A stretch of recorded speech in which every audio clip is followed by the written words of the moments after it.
The Lord be with you. Let us pray. O Heavenly Father, who has filled the world with beauty, open our eyes to behold your gracious hand in all your works, that rejoicing in your whole creation, we may learn to serve you with gladness for the sake of him through whom all things were made, your Son, Jesus Christ our Lord. Amen. Good morning. Good morning. It's wonderful to see you all, and I don't know if it's still appropriate to say Happy New Year on January the 4th, but Happy New Year. It's good to see all of you. It is a real pleasure for me to introduce to you someone that some of you may have known. She's been a faithful attendee at our worship services here at St. Peter's for almost a year, maybe now, Constance? I think it's 6 months. And when I had an opportunity to meet Constance, I learned about her professional background and what she's currently doing. So I want to share just a little bit with you. And I'm going to read part of this because it comes from the WashU Sam Fox School, where she teaches. Constance Vale is the chair of undergraduate architecture and an associate professor at WashU. She previously taught at SCI Art and the University of California, Los Angeles. Her creative activity and research engages interdisciplinary intersections between architecture, art, theater, urban design, and emerging technology. And this next piece is just kind of mind-blowing to me, so I hope she's going to be able to help us understand a little bit of this. In her writing and creative practice, she interrogates how artificial intelligence and computational methods of representation are transforming architectural theory and practice. Wow. So now maybe you understand why when I found out that part of her work has been in the field of AI and some of what she has been doing in her teaching and now in her writing is focusing on AI. I thought it would be helpful for us as we are kind of beginning to be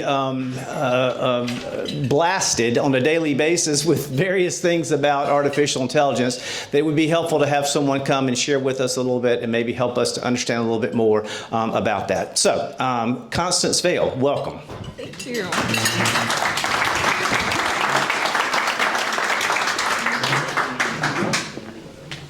Okay. It's a pleasure to be with you all here this morning. Thank you for the introduction, Father David, and for this opportunity to speak with everyone. I'll be showing some slides that include my research, but also some of my student work and a few others from the College of Architecture. My research in AI has one particular vein or focus, but there are people doing pretty innovative work in that area that I didn't want to sort of skip aspects of how AI is being used. And since there are colleagues in the program that I chair, I thought it would be a good thing to bring in. We also have a new professor of AI that we're hiring this semester. I didn't include their work because they didn't do it well. They were at WashU. But check out Andrew Witt's, the new Barat professor's work if you're interested in this and want to see other applications. He's doing some really fascinating things around AI. Okay, I'm going to frame the talk really around two categories of AI and its applications in the field of architecture related to art and design.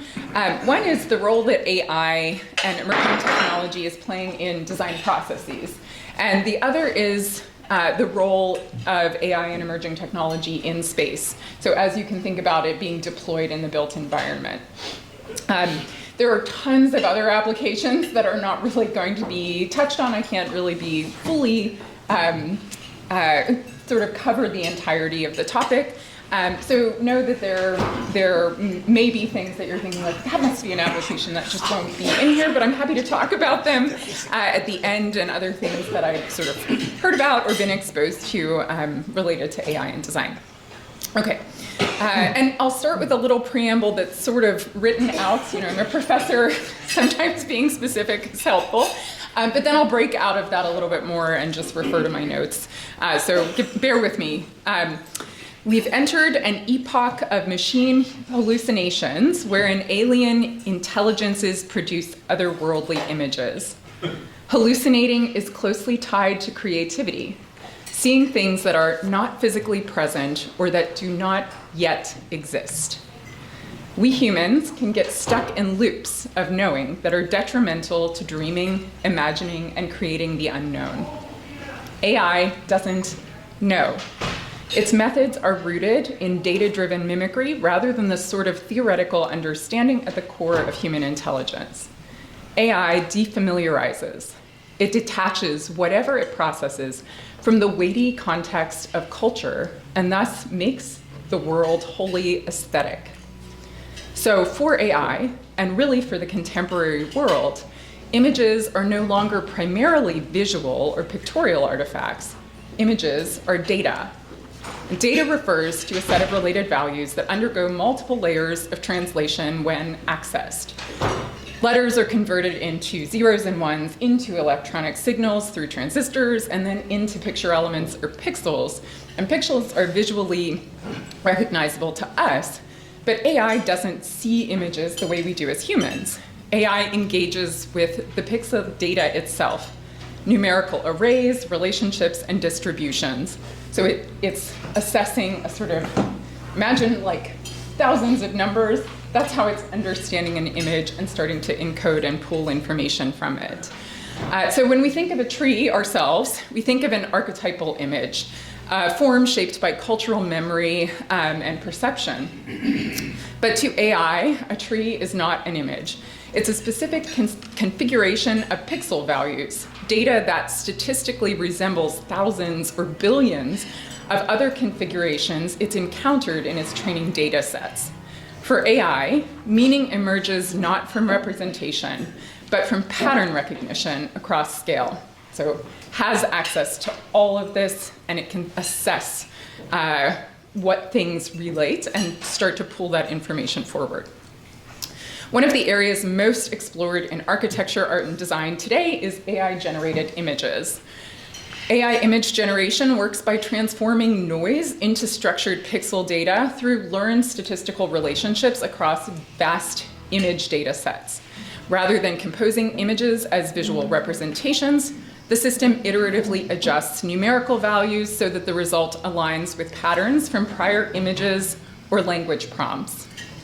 These AI-generated images have an uncanny precision that might even lead us to mistake them for artificially intelligent dreams for reality.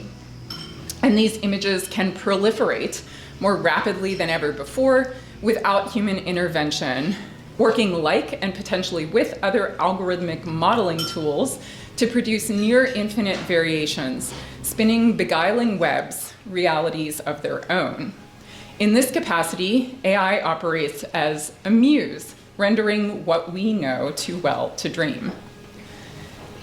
At the same time, this hallucinatory dream is spilling over into our physical environments as they are being embedded with interactive technologies, ones that transform space itself into an interface that morphs over time.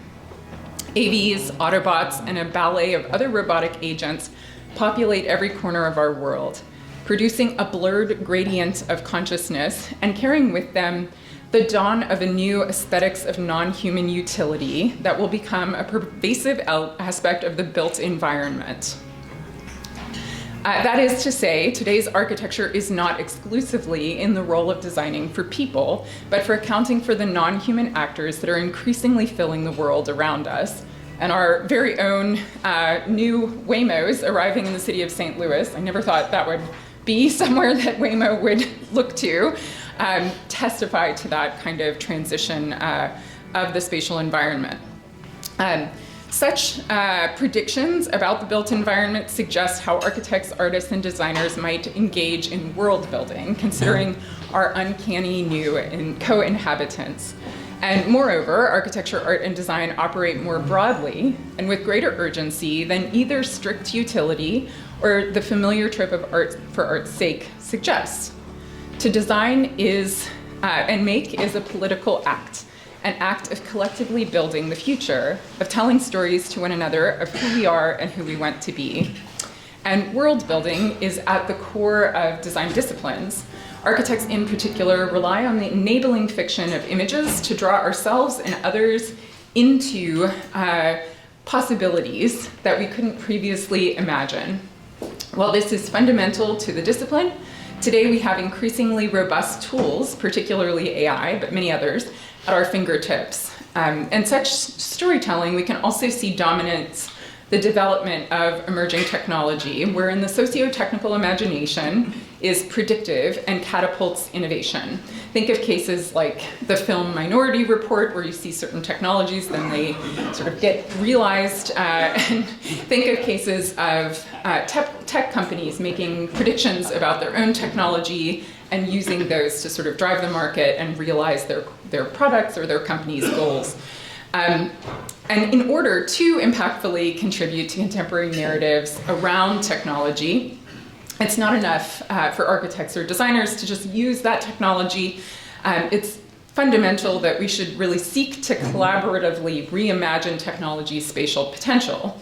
That is, rather than just letting the tech billionaires be the sole arbiters of those stories, when they may not have the best interests of the people in cities and buildings at heart.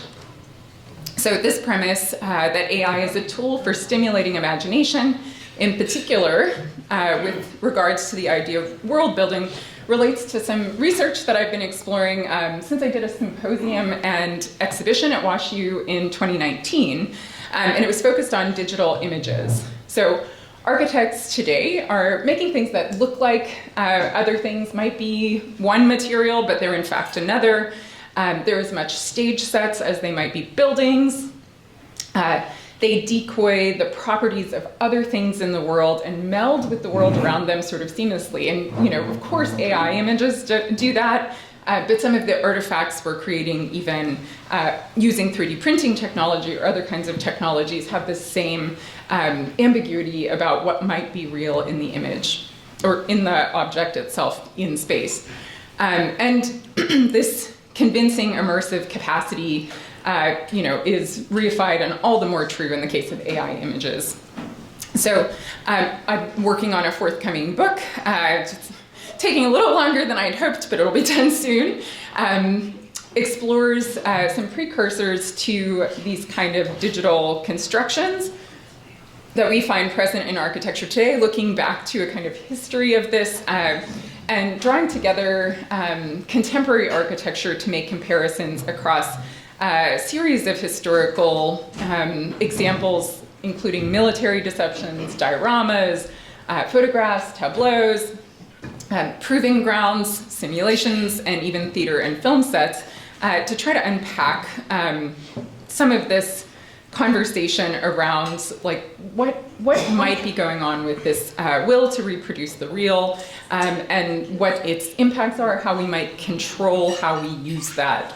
And I'll flip through a couple of the images sampled from the history section only, including this one that goes back to the definition of the word decoy, or the root, the Latin root, no, not Latin, excuse me, the Dutch root, decoy, meaning the cage, from the 16th and 17th centuries in the naming of duck hunting enclosures that were built to deceive ducks, and then through to military decoys like those of the Ghost Army. So all of which were put together to be so real that they would include even acoustic elements like speakers, or running tanks across the ground and placing inflatable tanks that could be put up in 5 minutes, but had gone to the lengths to make the tracks. So this is not a direct one-to-one relationship with the kind of image production we have today, but we can see relationships between the kind of illusions produced and ones that are much more spatial and physical, that blur the boundaries between the image and that which is outside of it, and bring forward cultural issues around truth and authenticity, identity, representation, and the kinds of legal, economic, social, and ethical frameworks that might come in. So more to come in the book.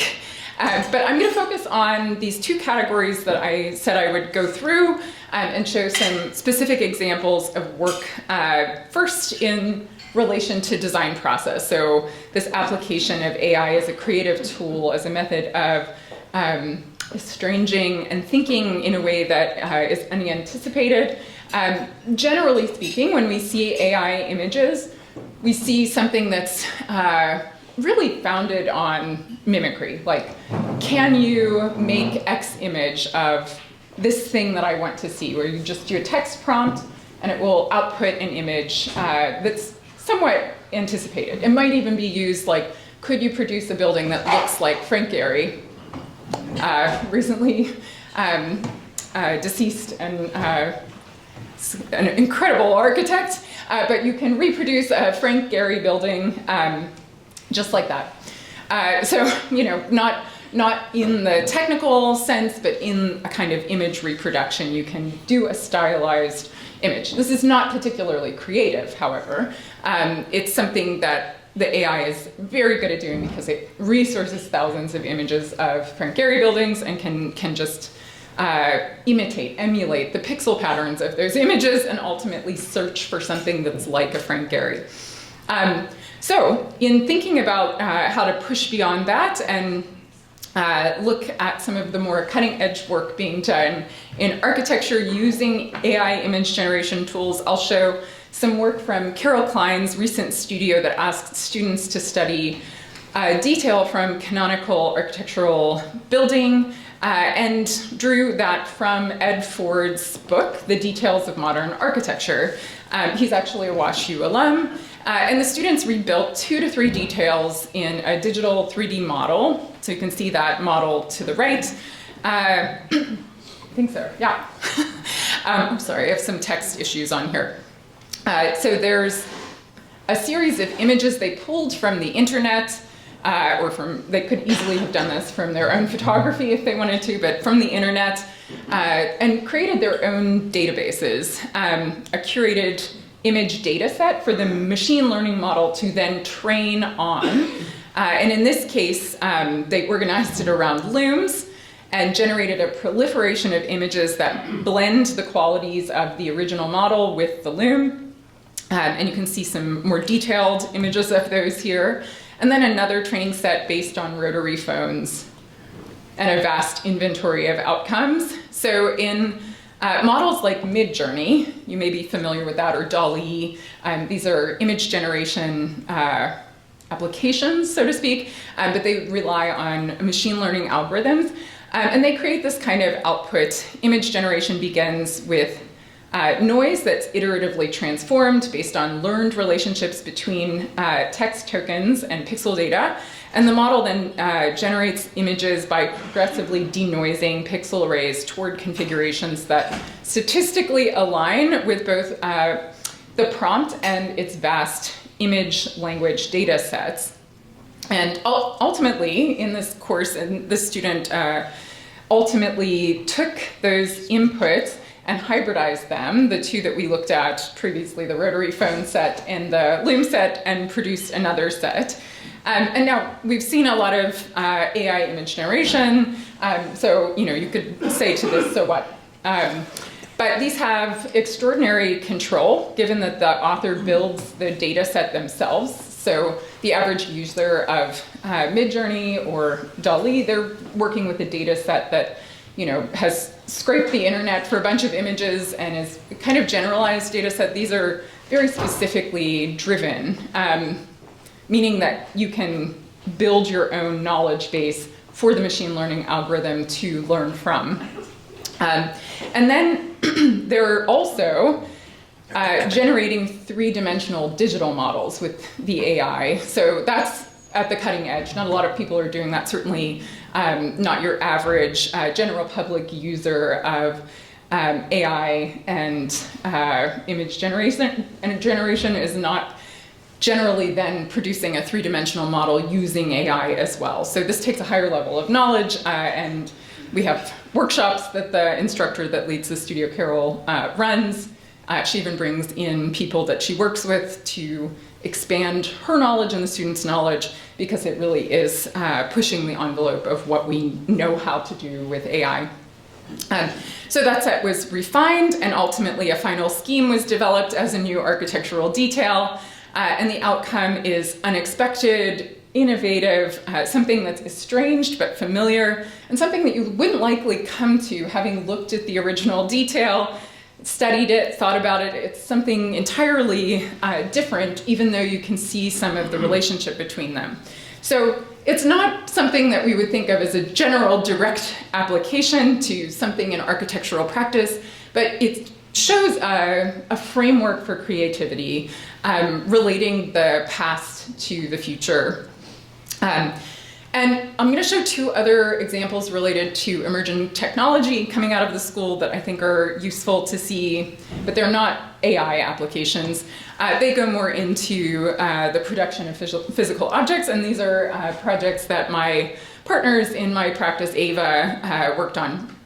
So Chandler Ahrens, who's now the graduate chair also at WashU, worked with an alumni of the program, Scott Mitchell, to produce a class called Intelligent Prefabrication, and they employed a machine process for cutting metal studs at very precise angles. And this is actually a company that Scott has been very successful in developing and working with contractors to produce complex geometry with metal studs. So they used the software that he developed in a specific process, and the students built their diverse, complex geometries relatively quickly. The prefabrication made this possible in a very short timeline, something that you wouldn't be able to do in just a few days if you were sitting there and cutting these metal studs with, 2 or 3 axis rotations yourself.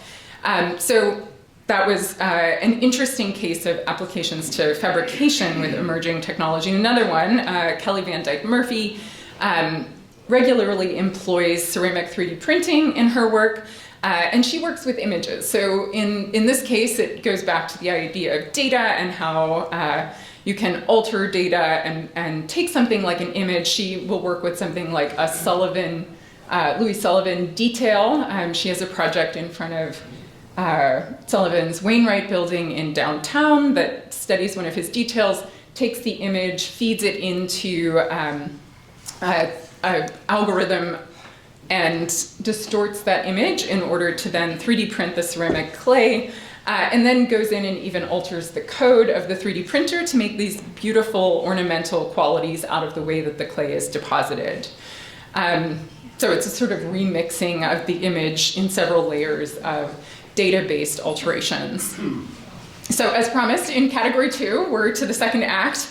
I'm going to talk a little bit more about how design is operating relative to AI and emerging technology in space, and its implications on the built environment. And this relates a little more directly to my own work.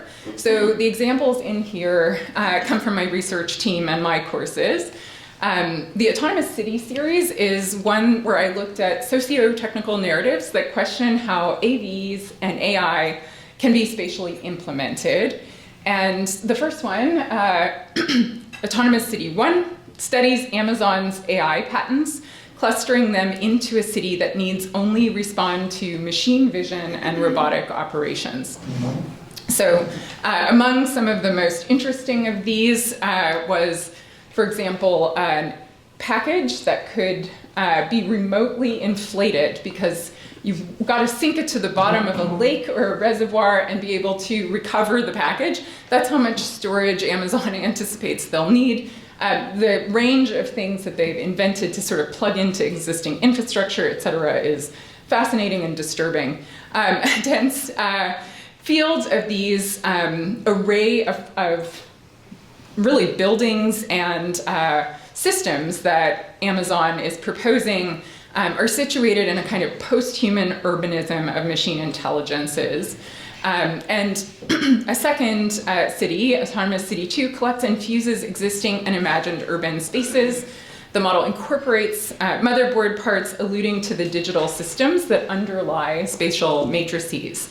And so both of these projects are provocations. They're not like I'm really excited about Amazon patents and I want to get them out there, but rather meant to provoke questions about things like smart cities. So smart cities use digital technologies like sensors, data networks, and AI to monitor and manage and optimize urban systems in real time. And by integrating data across infrastructure, mobility, energy, and public services, smart cities really aim to improve things like efficiency and sustainability and quality of life.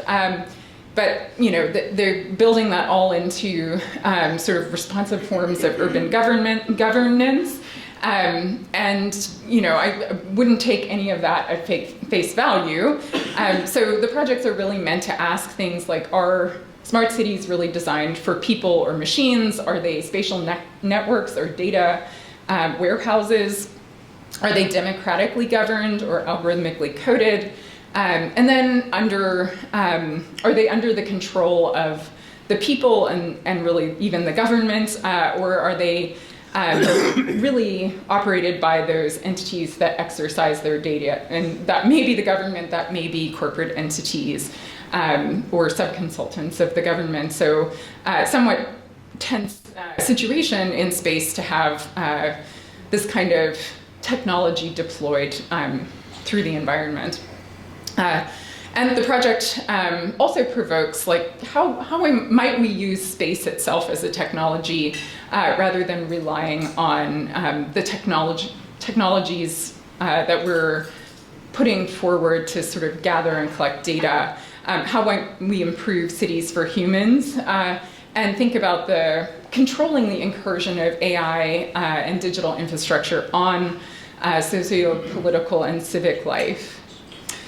So in this regard, I conduct some interdisciplinary investigations, like this one, the autonomous future of mobility, that position architecture as a key contributor to thinking spatially about digital technology in the built environment. And this was a collaboration with a professor of computer science, Dr. Eugene Vorobeychik, who I collaborated with to design a 1:8 scale platform physical environment that would enable the testing of an F110 model AV. This is a car that's really used in racing at the moment, like MIT students developed for that. But it has a good framework to have the full host of sensing apparatuses that autonomous vehicles have attached to them, so that it can operate with that full perceptual stack and really train in a physical environment rather than through digital simulations. And there's some advantages to that, which is that there are environmental capabilities. It's like, could you put snow on the street? Could you do that in the computer? Could you do it in a different way physically? I'm not the engineer, but he claims it's got some value to have the physical environment. To me, it's a fantastic set and a space to think about the kinds of things we might do in cities in light of autonomous vehicles. So the city was designed as an immersive modular environment that can transform over time, like you could imagine a film set doing, and it's required extensive testing and prototyping, planning. These are physical models that we were creating to explore how we could create equivalency with real world conditions using 3D printing and other fabrication techniques, both hand and digital, to create elements that would be tuned to the sensing technology. In the case of buildings, you can't have actual glass, or not only because it's a model, but the qualities of glass are in conflict with how LiDAR operates, for example. So it would cause sensing issues in the physical environment. That could happen too, but balancing what concerns you're looking at the moment are part of the sort of weighing of what to design into the model. So we examined how to represent building form, public space, material, and atmospheres, even designing lights for the model so that it could be used for night training, and being able to even modulate those over time, whether fog was possible to produce, et cetera. And from an engineering perspective, this allows for the evaluation of the limits of autonomy at significantly lower cost and greater stress testing than full-scale facilities. So, for example, the University of Michigan has a full-scale, one of these kind of training facilities, and that creates an environment that could potentially be, like, if you want to do intense failure testing, could be very dangerous and very costly. if you crash a car here in the mini city, you know, it's not as much damage as if you crash one that has, you know, all of the bells and whistles and it's a full-on car, and it hits a light post, a street lamp at full scale, you know, much more expensive. And he's looking at the case of malicious actors in particular. So think of when you're driving down the street, you and I see a stop sign, we stop at it, no problem. A bad actor can put a sticker maybe this big on a stop sign that can actually override the sensing apparatus of the autonomous vehicle and cause it to go straight through the stop sign. So this is the kind of problem that the engineers that I'm working with are interested in understanding and trying to prevent. You know, there's already Waymos on the road. They're doing exceedingly well. They're much better than Tesla would be the other autonomous vehicle that most people are familiar with. It's questionably autonomous. It's much lower on the scale. There's 5 degrees of autonomy, and it's like a 2, I think. I can't remember. 3, maybe. But it's much better at highway driving. Off-highway, it's a little unpredictable because it's not relying on LiDAR sensors. It's relying predominantly on cameras, essentially, seeing photographs of what's around it, also GPS, some other sensors, but the Waymo has a much more robust set of sensors that allow it to navigate much more successfully. Anyway, from an architectural perspective, our hope is to speculate on how AVs can be integrated into cities in ways that will improve public health and safety, encourage equitable access to public transit, and support climate resilience. So at the current point, we could see, you know, people will argue that AVs will help us in many, many ways, but we could see many ways that they could make the urban environment much worse. You know, we already have sprawl as a dominant thing in most American cities where they're very widespread, and people might drive 30, 40 minutes to get somewhere. If you have an AV, it's sort of like working on the train to some extent. You don't have to drive yourself. So you might live even further away from where you're working, creating more exhaust and impacts from individual vehicle travel. So there's one example.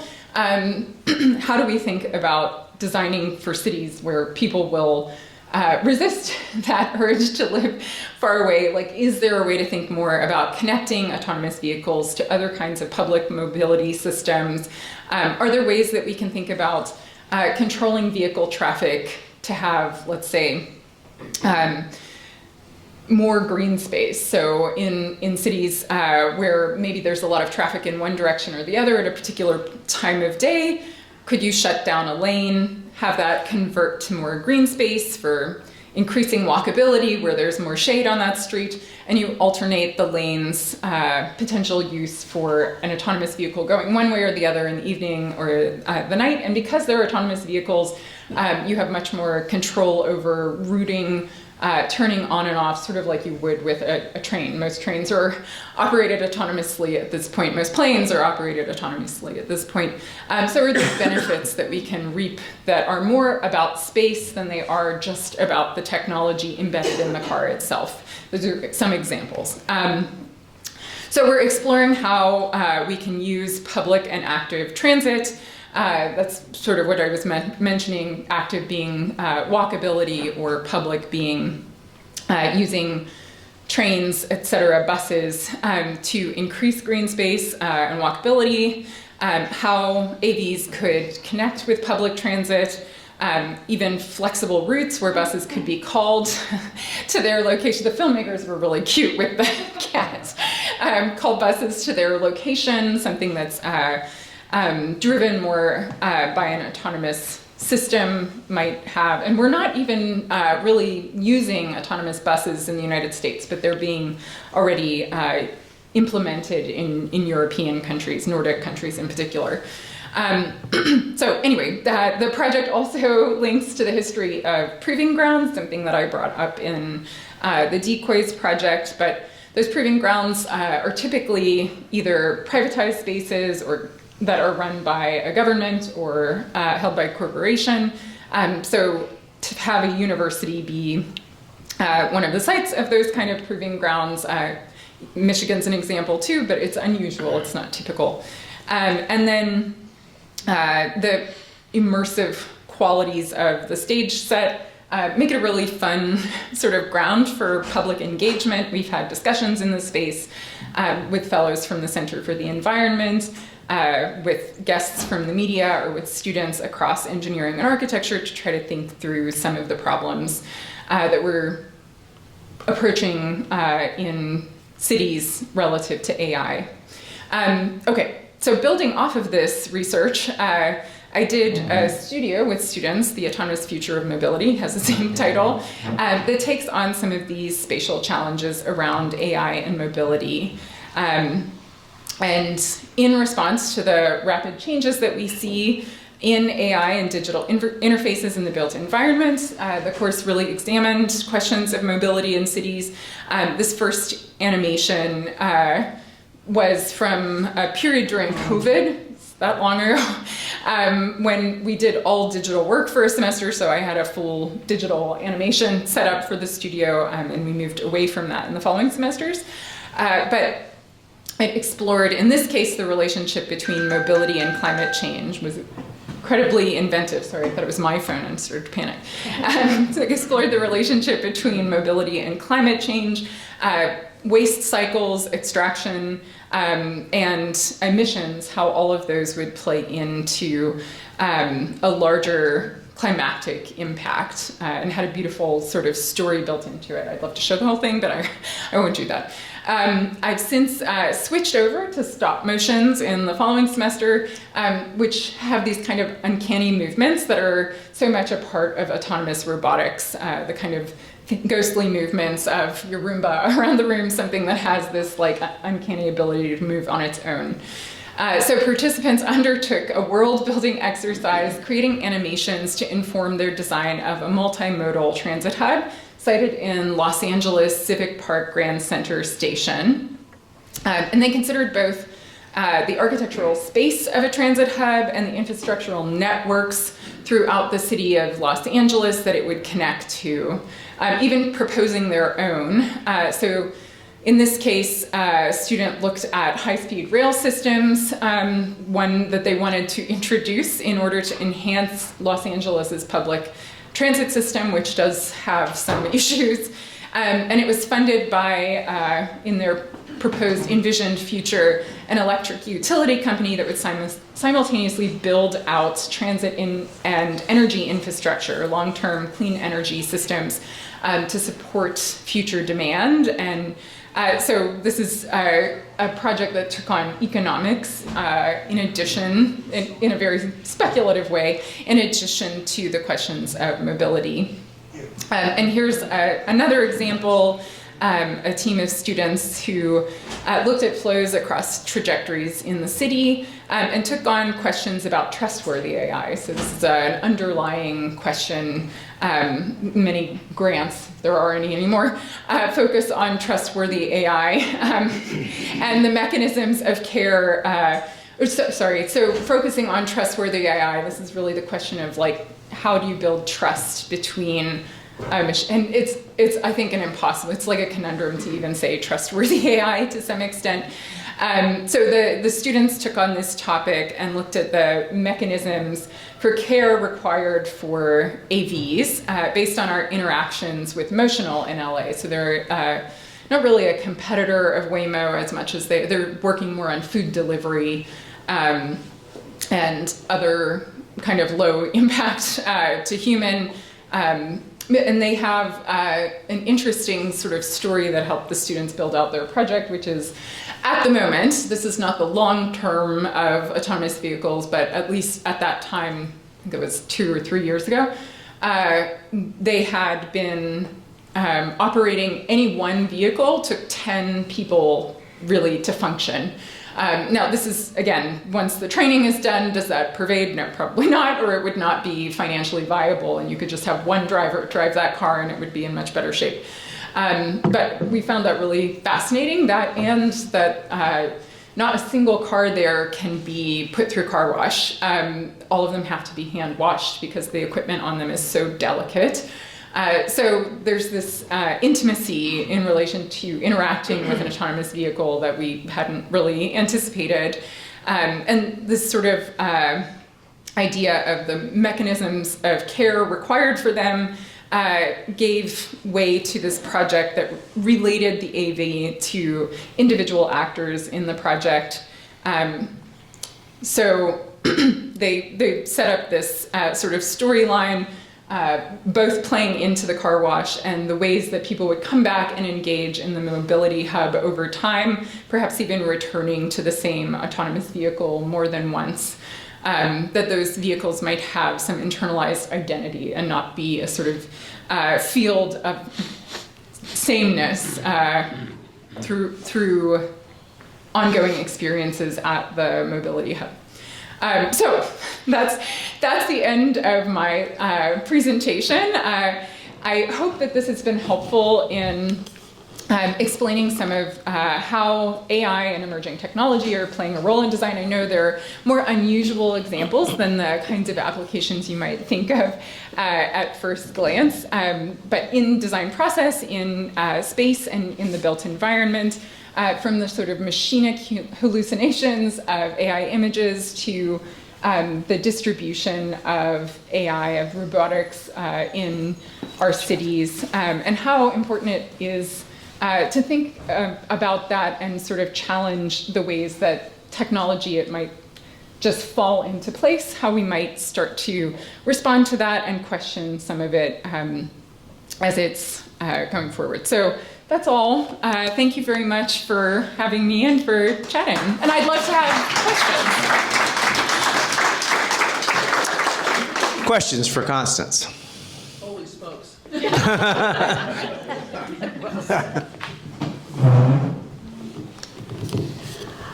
With the fires in LA and the resulting destruction there, are there AI projects being planned in the rebuilding of the city?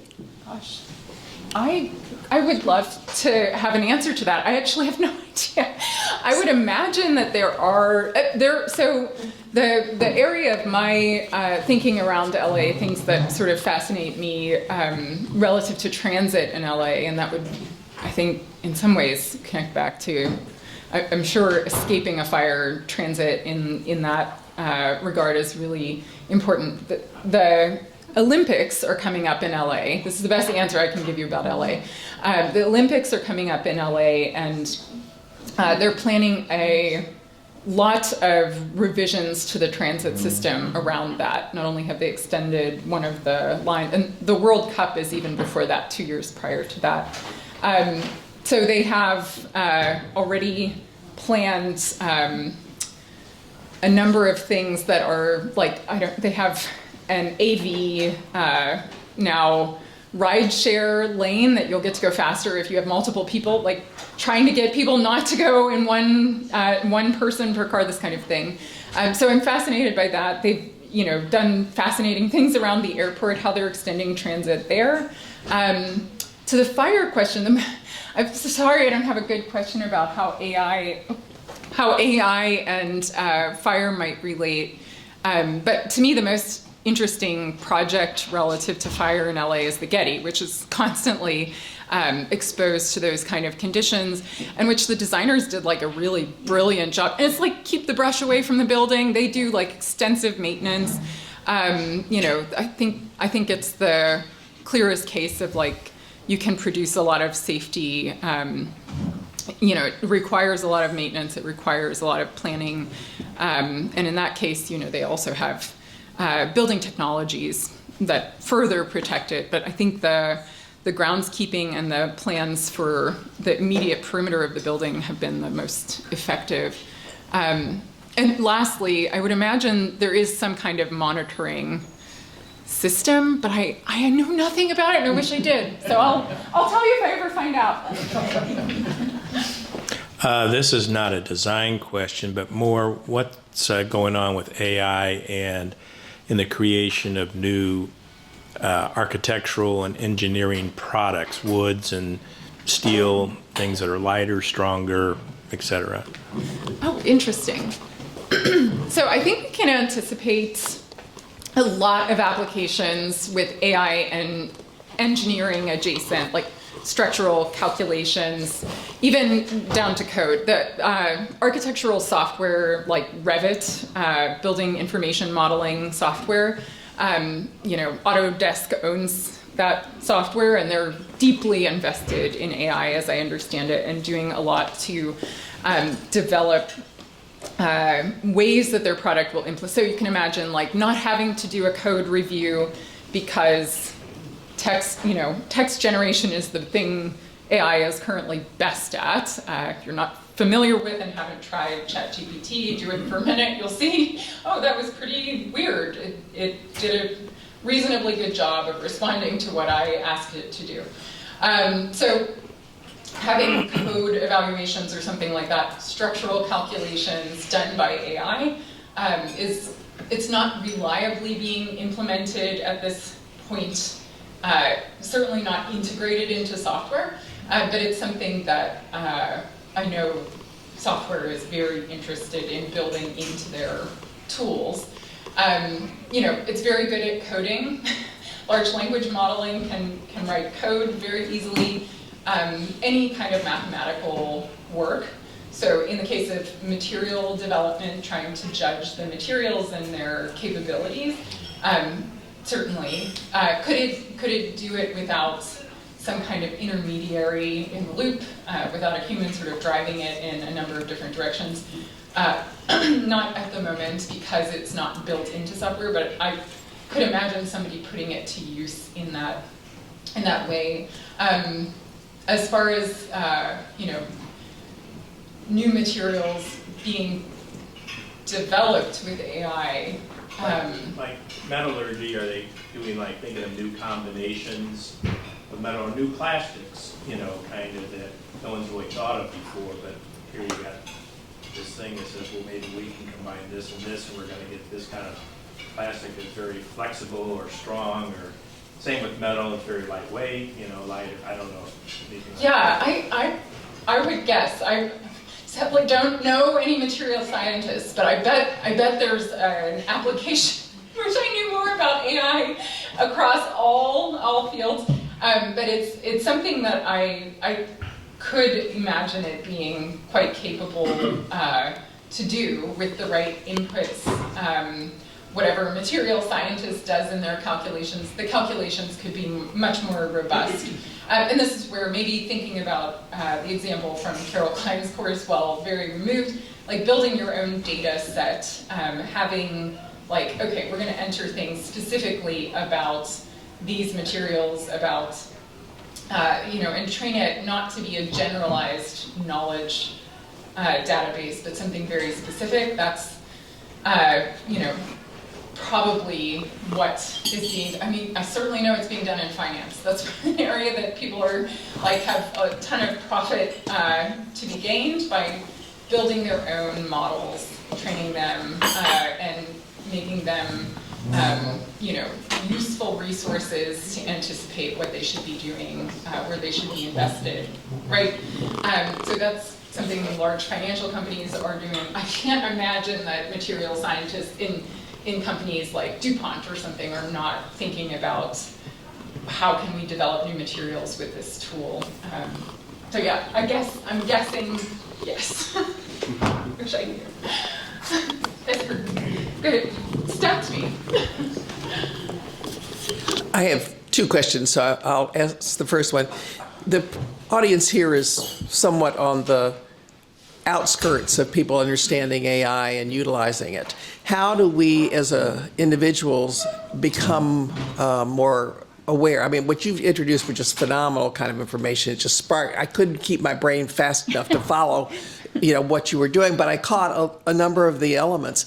Where would I, in addition to hearing people, experts like you, where would we find information about, so I could learn more about the positive things? And I was really excited to hear about the positive things. My other question is the other side. You hear about, and you mentioned it first, how do we trust AI? And, that whoever's creating that is doing it for good. and not misusing it in some fashion or putting us at risk in some fashion? Yeah, that's a great question. So I think on the one hand, there are organizations, I'm trying to remember the name of the one that contacted me at some point. It sounded fascinating. I can get it for you. That are really pressing the government to put restrictions around AI and engaging with those kind of nonprofit operations that are asking for regulation would be a way to support like making sure that we're protected from whatever kinds of negative impacts that corporations are not so motivated to protect us from. They've never been so motivated to protect us, you know.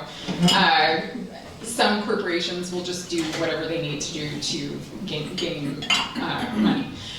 So yes, there are legislative operations being put in place, people that are trying to, you know, argue for regulation. And at the same time, let's see, the positive. I love, there's a tech podcast that I listen to, which I haven't listened to for quite a few weeks, but oh my gosh, why can't I recall anything? Because it's Sunday morning. Oh my gosh, I can't remember it. I could get my phone out and I could tell you, I'll tell you the name of this podcast. Wait, let me do it. Right? We're all friends here. That I think is really, you know, does a great job of covering a pretty broad spectrum of like the latest AI story, interviewing people that are relatively knowledgeable on it. Hard Fork, they're a little goofy. Hard Fork, it's the New York Times sort of tech podcast. How do you spell it? Like a fork, like what we just said, Hard Fork, yeah, that's my favorite tech podcast. They are very focused on AI in that particular one, so I catch a lot of things that I might miss otherwise. I recommend them. They're super interesting, and they take a critical perspective, but they're also, you know, as tech columnists, they're interested in AI and you know, not totally negative. So you'd get a good perspective there. I'm guessing you have to go to church. We do have to go to church. Constance, thank you so much. Thank you all for being part of this. God bless you.